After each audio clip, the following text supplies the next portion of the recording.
Welcome in, y'all. When you talk about someone who didn't just play the game but became the show, that's Chad Johnson, raised in Liberty City by his mom and a no-nonsense grandmother, church every week, nothing handed to him. Today, I want people to meet the man behind Ocho Cinco. Grandma was the law, and in the 80s and 90s, that kept me off the wrong side of the tracks. She packed my days with sports and music, so trouble never had a window. You even balanced all that with music, and you'd calm yourself on game day with classics after a full week of talking your talk. I'm eclectic, man. Piano and sax for years, from church roots. And on Sundays, I needed Sinatra to slow me down because I'd already lit the match in the media. As you got older, the streets used to pull folks in. Back then, elders also pushed you away from bad moves, which feels rare now. The neighborhood became an extension of grandma, and guys wouldn't let me hang if it meant slipping.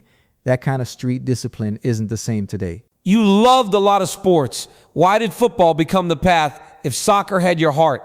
Soccer was first love after watching Maradona with my Bahamian granddad, but there was no soccer in my hood, so football became my way out. Walk me through the winding college road, because you didn't go straight to a powerhouse. Few options led me to Langston. I got expelled after a fight over stolen per diem.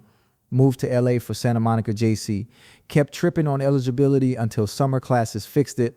Then Dennis Erickson at Oregon State gave me a 1-for-1, and I bawled when the lights hit. Did that single season feel like crushing pressure or pure opportunity? School was my only hurdle, so I did just enough to be eligible. And once I had the big stage, there was no pressure. I'd already put in the work. Draft day with your grandma, what did that moment mean?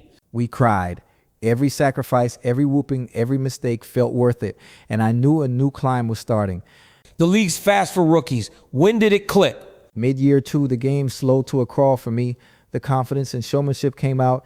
And even if the NFL fined me to control individuality, I refused to be anything but myself. Fans tuned in because you stood on business. Did you expect that run of dominance? Yes, because I knew my work. The Bengals didn't win much, but I did my job and made our gear cool everywhere. And when I once asked out, they cut my targets to remind me it's a business, then fed me again the next year. You were a celebration machine, still getting fined while they mic'd you up. Did any penalty feel like too much? I earned every one, tweeting on the sideline, jokingly flashing $1 to a ref that cost me 30 grand, mock hall jacket, proposing to a cheerleader, and I even prepaid fines because the villain lives longer in memory. Funny enough, the league shows me love now. What are you proudest of now, the numbers or the connection? The people, because without fans, there's no me. And being true opened doors after football like Nightcap, where authenticity beats politics. Nightcap feels like the most you. Why does it work? Shannon and I answer to no one, so folks come for sports and stay for real life, upbringing, loss, relationships, because we let them see us vulnerable. You said for years you wanted to fight, and then you actually boxed. How'd that go? Floyd put me on the Logan card. I trained with the Charlos and Ronnie Shields, did well until a late knockdown from punches I didn't see, and I've stayed in the gym since, ready for another right-level bout. In the cage, everything narrows and noise disappears. Also, Jake jumping to Joshua showed how steep the climb is. I respect that zone in and know I won't have it at elite levels. 5 or 6 years isn't enough when you're facing an Olympic champ. Now you're a UFC Fight Pass ambassador. What's the mission? I'm spotlighting the grind before the UFC promised land so people see the journey. And as I dig in, I'll follow specific prospects while still needing to jump in myself to speak from experience. You're set in life. Why chase danger? I seek being uncomfortable and want to say I did it. Simple as that. Start with an amateur program and get your reps. Or we go full Rocky main event at the White House in Star-Spangled Trunks, sell the show, and if it's McGregor. You're also launching the late run. What are we getting?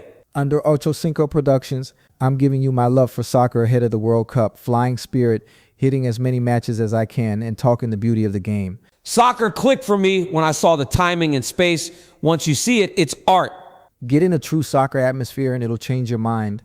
Then the patterns feel like a Picasso unfolding. You've lost your mom, your grandma. How do you carry them? And what about family now? Faith tells me they're still covering me, so I honor them by providing and parenting well, and I'm still trying to make them proud, might even add more kids. Did fame ever complicate life?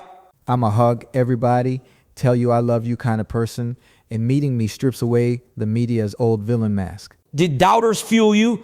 Teacher said I'd be nothing, and years later I hugged them and said thank you. Chad Johnson's the man. Catch Nightcap late nights. Watch for the late run. And thanks for rocking with us on the Daniel Cormier Show. For Chad, I'm DC. Till next time.